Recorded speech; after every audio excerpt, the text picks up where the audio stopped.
Bonjour et bienvenue chez Saint-Cyr Automobile. Aujourd'hui, je vous explique comment fonctionne cet appareil média, multimédia, sur donc un Citroën Jumpy. Ça marche aussi pour le Peugeot Boxer, ça marche aussi pour le Toyota. Alors tout d'abord, vous avez donc le petit voyant ici, donc maison, qui vous permet d'aller donc sur l'écran principal. Sur l'écran principal, on va donc retrouver ici donc radio. Et vous avez un petit bouton ici sur le côté qui vous permet donc de passer du mode lecteur, donc de voir apparaître en fait la radio que vous êtes en train d'écouter par exemple, et de passer d'une radio à une autre. Si jamais par exemple vous souhaitez mettre en favori une radio que vous êtes en train d'écouter, vous simplement il vous suffira en fait de rajouter la radio que vous êtes en train d'écouter en appuyant sur plus ici. Si jamais vous changez donc de station de radio et que vous souhaitez remplacer la première station radio, il vous suffira de faire la même chose en maintenant le doigt appuyé dessus. Sur le côté donc ici, vous avez donc le retour qui vous permettra donc de voir donc votre lecteur ou les stations par ordre alphabétique. Et donc ici, pour mettre en favori vos radios, il vous suffira tout simplement d'appuyer donc sur la radio, la lire et puis de mettre donc un petit cœur à côté et vous allez la retrouver donc dans votre lecteur, dans les favoris qui sont ici. Pour ce qui est donc des paramètres de la radio, vous avez le paramètre audio qui vous permettra de passer d'un son d'ambiance neutre à dynamique, c'est-à-dire que ça rajoutera le loudness, donc un petit peu plus de grave. Vous avez donc la possibilité de régler manuellement vos basses, vos médiums, vos aigus. La répartition du son, parce que si vous êtes dans une voiture par exemple avec 9 places et que vous avez 6 personnes à l'arrière qui sont en train de dormir, il vous suffira tout simplement de basculer en fait les haut-parleurs à l'avant si vous le souhaitez, donc uniquement à gauche, à droite ou personnaliser, donc mettre à l'avant. Si vous souhaitez réinitialiser donc les paramètres, vous réinitialisez et du coup votre répartition du son se fait donc naturellement comme à l'origine. Là, j'ai galéré un petit peu parce que je ne peux pas monter, je suis dans un véhicule utilitaire, c'est pour ça comme j'ai pas de place à l'arrière, j'ai donc pas de haut-parleur à l'arrière, mais sinon vous faites comme ça et ça monte vers le haut. Vous aurez donc toujours ce petit trois petits points qui vous permettra de squeezer donc pour aller avoir un écran plein écran.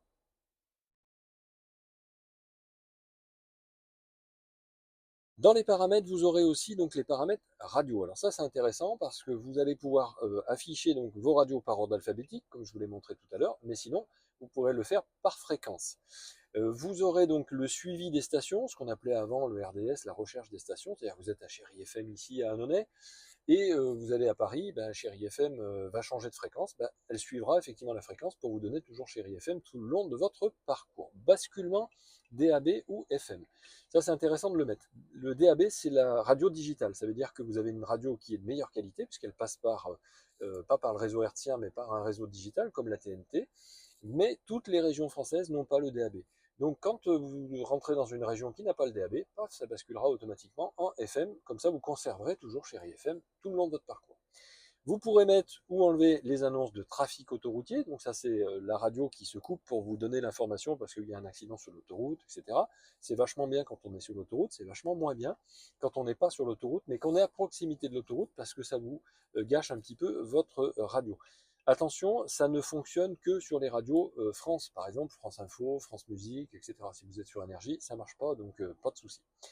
Annonce info, c'est le même principe. Au lieu d'avoir l'annonce du trafic routier, vous avez l'annonce des informations, si jamais il y a une information importante qui est donnée par France Info.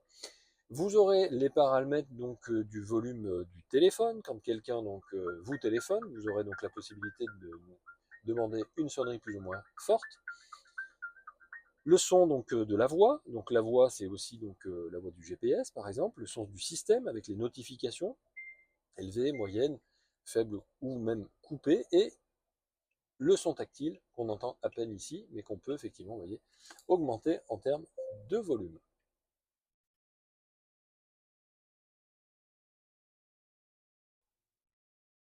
On va passer donc à la clé USB pour lire de la musique. Donc vous avez une clé USB avec vos musiques préférées, sauf que là, moi j'ai une clé USB C, et le support que vous avez dans les nouvelles voitures, c'est clé USB A. Il existe des petits supports comme ça en fait qui permet en fait de pouvoir changer le support. Vous glissez votre clé USB dedans et là vous pouvez l'insérer et vous pouvez lire votre musique depuis cette clé là. Dès que vous avez inséré votre clé, vous avez ici nouvel appareil détecté. Donc ça vous permet effectivement de faire apparaître en fait la musique que vous pouvez lire. Donc ici vous avez appareil, vous cliquez dessus et vous avez donc les appareils donc, qui vont être affichés dans la connectivité.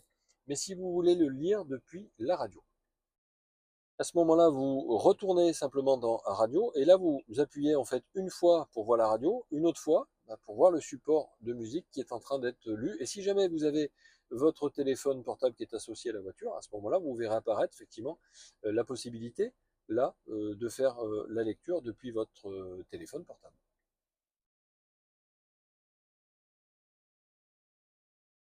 Lorsqu'on est donc sur la partie donc de la petite maison, vous avez ici le mur des applications. Alors mur des applications, vous allez retrouver là-dedans les systèmes ADAS. Donc ce sont les aides à la conduite. Système avancé, vous voyez, d'aide à la conduite. Alors vous avez dedans l'aide au maintien dans la voie. Vous pouvez le supprimer, mais à ce moment-là, il faudra le confirmer. Ça veut dire que si, on va mettre le petit point informatif parce qu'on a une belle démonstration. Si vous allez un peu trop à gauche ou un peu trop à droite, c'est-à-dire que vous franchissez une ligne continue ou une ligne discontinue, sans avoir mis votre clignotant, votre voiture va considérer que vous êtes en train de vous endormir et donc vous quittez votre voie pour cela, pour vous éviter ça. Elle va vous mettre des petits coups de vibration sur le volant et même à rattraper une partie en fait du parcours que vous avez fait si vous êtes éloigné de la route. Donc c'est bien parce que c'est une belle sécurité, mais on peut l'enlever. Alerte de vitesse excessive. Alors, vous le savez, toutes les voitures maintenant ont un système de caméra qui viennent capter les panneaux sur le bord de la route qui est affiché sur votre tableau de bord. Si vous êtes à 90 km/h et qu'il faut rouler à 70 km/h, ben vous êtes averti que vous êtes en vitesse excessive si c'est coché. Le start and stop, donc ça c'est pour enlever le système qui finalement met la voiture en pause lorsque vous êtes au feu, hein, donc ça arrête le moteur. Et dès que vous allez réappuyer sur l'embrayage ou l'accélérateur, à ce moment-là, la voiture va se remettre en route. Donc ça, vous pouvez l'enlever, donc ce système ici. Bien sûr, moi, je vous conseille de laisser toutes ces interactions parce que c'est pour votre protection. Détection, donc là on est dans fonction, détection donc d'obstacles proches. Vous avez ce système-là sur certaines voitures parce que vous avez une caméra de recul intelligente et à ce moment-là la caméra bascule d'un écran comme ceci à un écran vu du dessus. Vous aurez donc ici l'aide au maintien dans la voie à nouveau que vous pourrez mettre ou enlever dans les fonctions. On retrouve les mêmes fonctions tout à l'heure, start and stop. Le système de freinage automatique. Alors ça veut dire que pareil, vous avez un beau tuto, vous êtes trop près d'une voiture ici, et à ce moment-là, votre voiture va freiner automatiquement à votre place parce que vous êtes trop près. Bon, on vous donne la possibilité ici d'avoir un freinage avec une anticipation moyenne ou lointaine. Pourquoi? Parce que il y a des gens qui roulent proche, vraiment très très proche de la voiture qui est devant. Alors si vous êtes proche, bah, il faut mettre près. Si vous avez l'habitude de rouler de façon lointaine et que vous avez une bonne distance de sécurité avec la voiture qui vous précède, vous pouvez effectivement demander le système lointain. Vous avez aussi donc l'antipatinage. Alors l'antipatinage, on peut l'enlever. Alors comme son nom l'indique, ça permet de ne pas patiner. Le problème, c'est que si vous êtes sur la neige et que vous voulez démarrer sur la neige, bah, comme sur la neige, on patine pour aller retrouver un petit peu le goudron, pour avoir de la motricité, eh bien l'antipatinage nous empêche de démarrer sur la neige. Donc on enlève ça sur la neige. Mais on le remet dès qu'on est parti, puisque ça vous évite effectivement de patiner et donc de glisser. Donc ça rattrape aussi les bêtises de la voiture qui va glisser. Alerte donc de vitesse excessive, on l'a vu tout à l'heure. Alerte sonore de modification de limitation de vitesse, bah oui, parce que si votre panneau passe de 90 km/h à 70 km/h, mais que vous souhaitez être averti, parce que vous ne l'avez pas vu, ce panneau, eh bien à ce moment-là, vous aurez une petite alerte. Alerte attention conducteur, ça c'est pareil, c'est votre voiture va voir si vous faites un petit peu des zigzags comme ça sur la route sans vraiment franchir les lignes blanches. Elle va considérer que votre attention est en train de baisser, elle va vous conseiller tout simplement de vous arrêter pour vous reposer.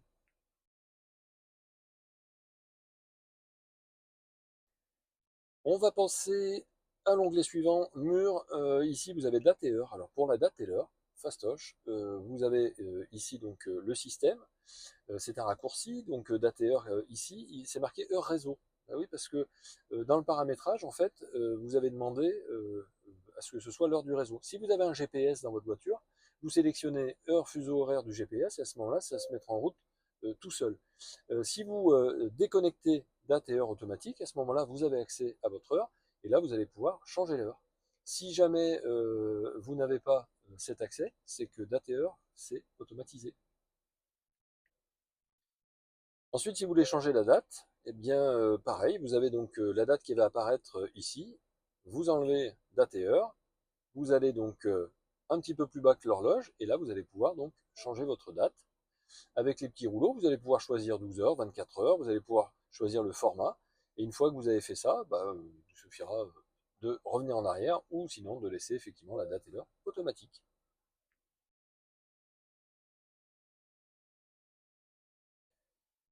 Donc sur l'écran principal, vous avez cet onglet paramètres, qui est le même que ce qu'on retrouve dans le mur des applications, puisqu'en fait là le mur des applications c'est des raccourcis tout simplement. Vous avez donc ici paramètres aussi, donc c'est le même. Dans paramètres, vous avez d'abord profil. Donc vous pouvez créer un nouveau profil. Ce nouveau profil, ça vous permet en fait de créer votre profil à vous, vous mettez votre nom à vous. Une fois que vous avez mis votre nom, vous allez pouvoir donc tout simplement l'enregistrer.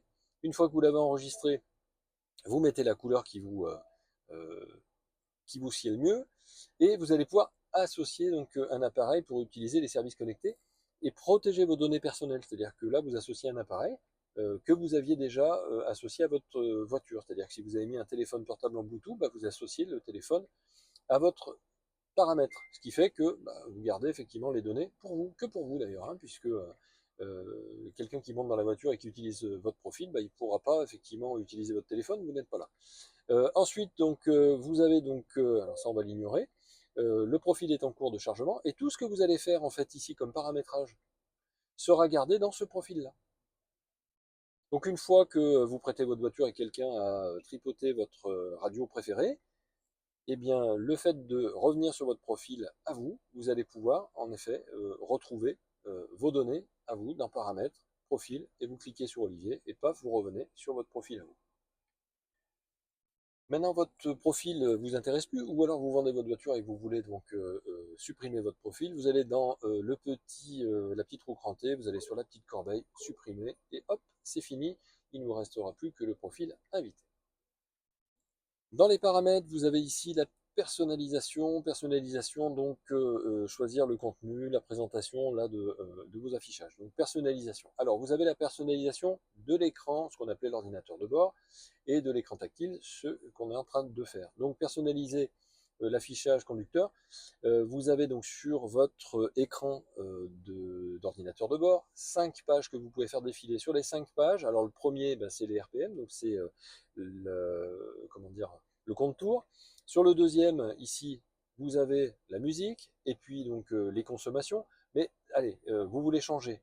Vous cliquez, vous faites supprimer, et puis donc vous allez rajouter un widget à la place. Qu'est-ce que vous voulez comme widget? Ben, vous allez prendre, allez, on va prendre le média, paf, et on va le mettre en grand format, tout simplement.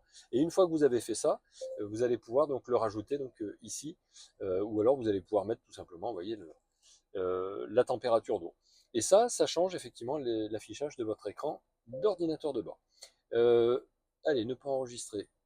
Personnaliser l'écran. C'est cet écran donc on est en train de regarder. Donc vous avez donc une seule page, et si vous voulez donc personnaliser cet écran, par exemple vous voulez plus donc pareil hein, la roue crantée, vous la supprimez, et à la place donc vous mettez un nouveau widget, et pareil vous allez choisir donc le widget qui vous intéresse là-dedans. On va remettre le paramètre, mais voilà. Voilà comment ça fonctionne pour personnaliser votre écran tactile. Allez, je n'enregistre pas. Connectivité. Ici, vous avez le réseau Wi-Fi. Alors, réseau Wi-Fi, ça veut dire que vous allez pouvoir vous connecter à un réseau disponible à proximité. Lorsque vous êtes chez vous, par exemple, vous voulez vous connecter à votre maison, bah, vous pouvez le faire. Vous voulez vous connecter à votre téléphone portable, c'est déjà fait par le Bluetooth. Mais là, ça vous permet tout simplement, en mettant le code de votre Wi-Fi, de vous connecter et de faire des mises à jour de votre appareil depuis votre système à vous, et pas un hotspot, donc au moins c'est sécurisé. Pour le système, donc là vous retrouvez donc la date et l'heure, comme je vous ai montré tout à l'heure, avec la température, et puis vous pourrez réinitialiser aussi tous les paramètres du système de votre voiture. Donc je vous le rappelle, hein, pour la date et l'heure, quand vous êtes dessus, vous cliquez là-dessus pour pouvoir avoir accès à l'heure et à la date. Ça vous permet de changer la date et le jour, parce que si vous avez date et heure automatique, le système n'a pas besoin d'être changé. La luminosité donc de votre écran, ici, alors pour la luminosité de votre écran, il faut mettre les feux. C'est-à-dire que là, vous voyez, c'est grisé parce qu'on est en pleine journée, donc j'ai pas accès. Si je mets les feux manuellement, là je vais pouvoir effectivement régler la luminosité de mon appareil. Vous aurez donc aussi le système audio. Alors, comme je vous l'ai montré tout à l'heure lors du chapitre donc, radio, donc je ne vous le refais pas, vous avez véhicule avec la possibilité donc de changer les éclairages de votre véhicule. Alors dans les éclairages du véhicule, vous avez éclairage d'accueil, c'est-à-dire quand j'ouvre la voiture, les feux s'allument et en même temps l'intérieur du véhicule s'allume. Vous avez aussi ici les feux de route automatiques, parce que cette voiture est équipée avec un système de code automatique, c'est-à-dire que dès qu'il fait nuit, les feux s'allument. Et si vous mettez les pleins phares et que ici c'est coché, les pleins phares se mettront en route automatiquement et s'enlèveront si jamais vous croisez une voiture automatiquement. Et dès que vous avez fini de croiser la voiture, ils se remettront automatiquement. Éclairage de sortie de véhicules, là tous les véhicules ne sont pas équipés non plus avec ce système-là, mais ça vous permet effectivement, lorsque vous fermez votre voiture, d'avoir les feux qui vont rester allumés pendant 15, 30 ou 60 secondes. C'est vous qui choisissez donc cette période. Mise à jour, amélioration des performances, donc, comme je vous l'ai dit tout à l'heure, si vous vous êtes connecté au réseau Wi-Fi de votre domicile, par exemple, bah, vous pourrez effectivement demander à autoriser le téléchargement automatique des mises à jour via le réseau Wi-Fi. Toutes les mises à jour sont gratuites, sauf celles qui sont payantes, mais si jamais c'est payant, il ne le téléchargera pas tant qu'il ne vous aura pas demandé votre validation. Services connectés, donc ici, si votre véhicule est équipé avec des services connectés, vous les verrez apparaître ici. Voilà, j'espère que cette vidéo vous aura été utile. Si jamais vous avez la moindre question, bien sûr, hein, vous laissez un petit commentaire, je vous y répondrai donc rapidement. Des fois, ça prend un petit peu plus de temps que prévu, mais quoi qu'il en soit, vous aurez une réponse. Et puis, bien sûr, nous restons à votre disposition. Vous avez notre téléphone, vous avez notre mail, donc nous sommes à votre entière disposition. Si on peut vous rendre service, ça nous fait un grand plaisir. Saint-Cyr Automobile, c'est un accueil convivial pour un achat en toute confiance depuis 2004. Notre équipe est à l'écoute de vos besoins, attentif à vos envies et met toute son expérience à votre service pour vous proposer des véhicules 0 km en provenance de l'Europe, donc moins chers, et un large choix de véhicules d'occasion garantis 12 mois. Des véhicules rigoureusement sélectionnés, révisés dans nos ateliers afin que vous n'ayez aucun frais à prévoir. Notre atelier mécanique est ouvert pour les particuliers et les professionnels. Notre équipe d'experts assure l'entretien et la réparation de tous les véhicules, de la révision à la grosse mécanique. À très vite.